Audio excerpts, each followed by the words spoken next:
Qashqar viloyatida taralgan Wuhan virusi yuqumining majburiy emgak lagerlariga chetildiganligini ilgari surildi. Qashqar shahrida yuz bergan Xitoy virusi yuqumining izi Uyg'urlar ishlashga majbur bo'lgan to'qimchilik zavodida tepildi.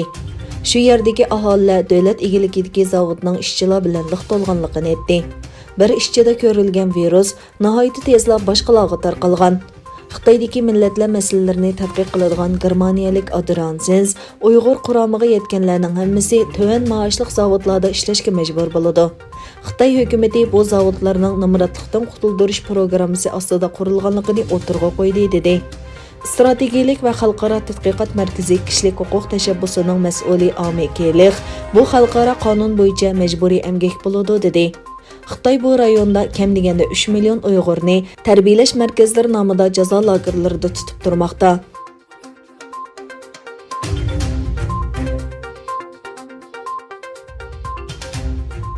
Yevropa İttifaqının Uyg'ur jazo lagerlariga chetishliq bir Xitoy texnika shirkatining mahsulotlarini ishlatganligi oshkorlanib, g'ulg'ula qo'zg'adi.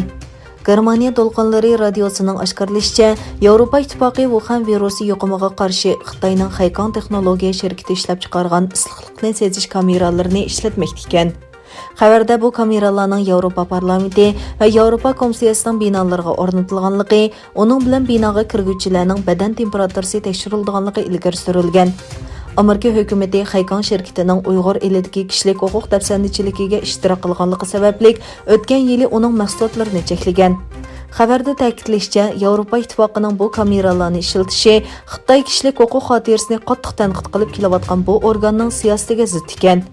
Yevropa komissiyasining prezidenti Ursula von der Leyen texi bu yil 6-oyda Xitoy bilan kishilik huquq va tub erkinlik masalasida murassa qilmaydiganligini bildirgan.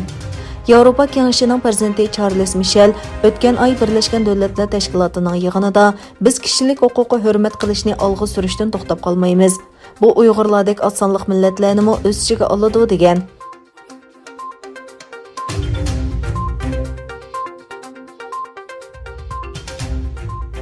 Amerikaning Berlindagi elchixonasi va Myunxendagi konsulxonasi Dunyo Uyg'ur qurultiyi rahbarlari bilan hamkorlashib, Uyg'ur haftaligi faoliyat o'tkazdi. Amerikaning Myunxen shahridagi konsulxonasi 22 oktyabr Dunyo Uyg'ur qurultiyi bilan hamkorlashib, 10-oyning oxirgi bir haftasida maxsus Uyg'urlarga bag'ishlangan Uyg'ur haftaligi faoliyati o'tkazilganligi to'g'risida uchur tarqatgan edi.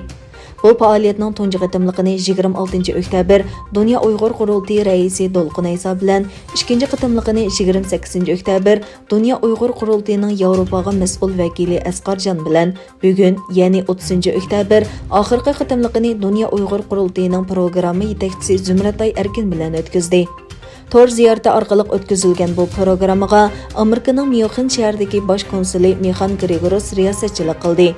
Bugun Amerika bosh konsulining ziyoratini qabul qilgan Dunyo Uyg'ur qurultiyining programma yetakchisi Zumratay Erkin bu haqda to'xtalganda, bir hafta davom qilgan bu Uyg'ur haftaligi faoliyatining nihoyat natijali ilib berilganligini tilga oldi.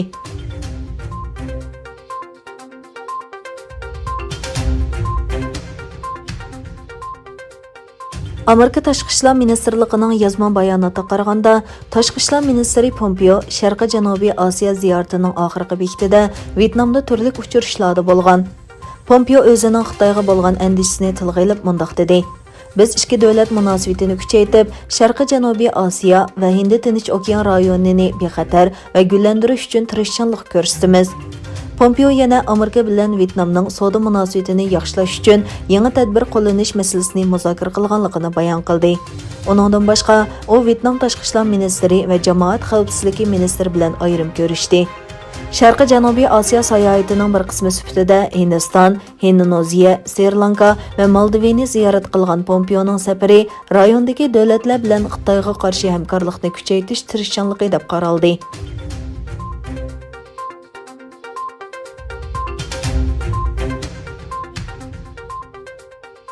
Turkiyaning sharqidagi Izmir shahrida kuchli yer davirdi. Turkiya Ichki ishlar ministrligi Ofat va jiddiy ahvol idorasi 30 oktyabr soat 14:51 da Turkiyaning Izmir shahrida 6.6 bal yer davirganligini e'lon qildi. Təvriş mərkəzinin çoğunluğu 17 kilometr bo'lib, shahar miqyosida nurg'un bino təvriş ta'sirida buzg'unchilikqa uchirdi.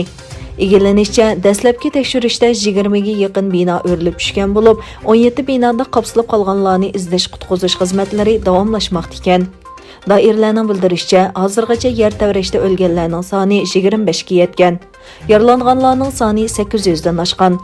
Cho'ng yer tavrashdan keyin 196 qatim qoldiq yer tavrash yuz bergan bo'lib, ularning 23i 4 baldan yuqori ekan.